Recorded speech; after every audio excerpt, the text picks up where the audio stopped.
Bonjour et bienvenue chez Texart à Bussy-Saint-Georges. Aujourd'hui, je vous présente la toute nouvelle serre et la nouveauté de la marque AM-Lab. Mais avant tout, n'oubliez pas de vous abonner à notre réseaux sociaux, surtout à YouTube et à Instagram et Facebook. Voilà. Et vous découvrirez beaucoup de nouvelles choses.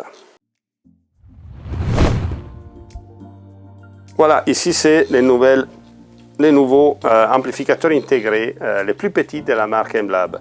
Il a créé une nouvelle série qui s'appelle Classique. Il a fait vraiment des efforts très importants au niveau qualitatif partout. La boîte, je la trouve vraiment très très belle. La qualité des fabrications maintenant, il a monté énormément. Il est pratiquement parfait. Les prix restent par contre très raisonnables. On parle d'un appareil qui coûte moins de 2500 € sans les DAC et après la carte DAC qui coûte autour de 1000 €. C'est une carte DAC assez performante, donc mérite de les voir à l'avoir complet, si vous avez besoin d'un DAC, effectivement. Donc on retourne à AM-Lab. AM-Lab, c'est une société qui est née, il a autour d'une vingtaine d'années à Milan. C'était un début, il traitait que des matériels professionnels. Pour ça, l'esthétique d'AM-Lab, c'était toujours plutôt professionnel. Voilà. C'était pas trop stylé, disons, dans les habitudes de la qualité, de la finition, de l'haute fidélité. Ici, on trouve effectivement un travail d'usinage assez bien fait. Les petits serpents qu'on voit là, qui semblent un peu un dragon, c'est en fait le symbole de Milan. Ça, c'est la raison, il a pris un prêt de la ville de Milan. Bon, la série classique, comme on dit, c'était la série qui met un peu ensemble toute l'expérience faite jusqu'à ce moment. Et l'idée, c'est juste, comme toujours chez AM, proposer du matériel extrêmement performant à les moindres prix possibles. Et donc voilà, ça c'est l'appareil. À niveau des sonorités, c'est un peu comme tous les appareils italiens, ils mettent en évidence une certaine chaleur, une certaine émotivité. C'est un peu plus extroverti certains autres appareils très rigoureux et plutôt froides. Donc, nonobstant sa petite taille et la puissance limitée, sont 90 watts quand même, donc largement assez pour piloter presque n'importe quelle enceinte. Il est chaleureux comme on l'a essayé ici sur différentes enceintes, entre autres les Atlantis Lab, et le résultat c'est vraiment très on était étonnés, voilà. On était vraiment étonnés d'avoir cette chaleur et cette présence, cette vie en même temps, et quand même à rigueur, précision, tenue, contrôle des graves. Donc voilà, c'est un appareil que je recommande énormément et mérite d'être écouté. On peut le regarder, il est très complet et il fait tout. Avant de l'ouvrir, je montre la connectique postérieure. Voilà, il est là. Que là, on voit la connectique postérieure de l'appareil. On est à côté de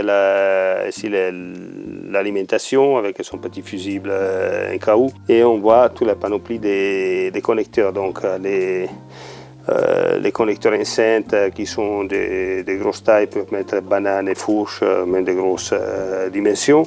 Ici, il y a tous les entrées. Donc la première, c'est phono avec son bornier de masse et les autres trois asymétriques.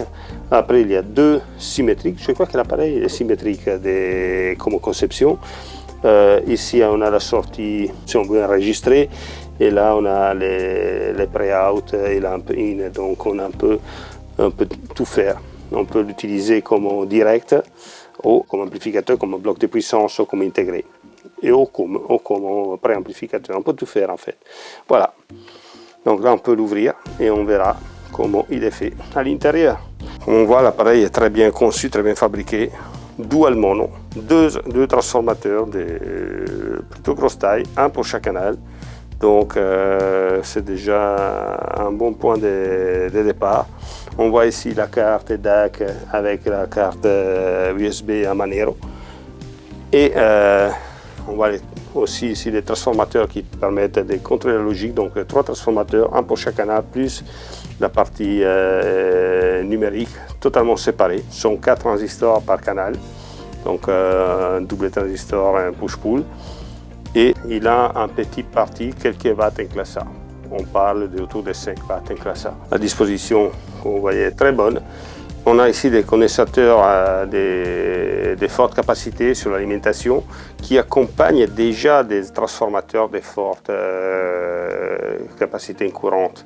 Parce que il faut savoir que quand on met des petits transformateurs et beaucoup de condensateurs, oui, ce sont les condensateurs qui fonctionnent à la place des transformateurs. On peut avoir, on a des impulsionnels très élevés, mais cet impulsionnel arrive avec un retard de 90 degrés respect à le signal.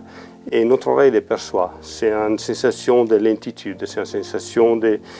Vraiment, oui, on a la courant, mais on n'a pas l'impact. Dans ces cas, quand le transformateur il est gros, plus les grosses capacités, effectivement, on arrive à faire tout, mais le grand travail est fait directement pour la source que c'est les transformateurs.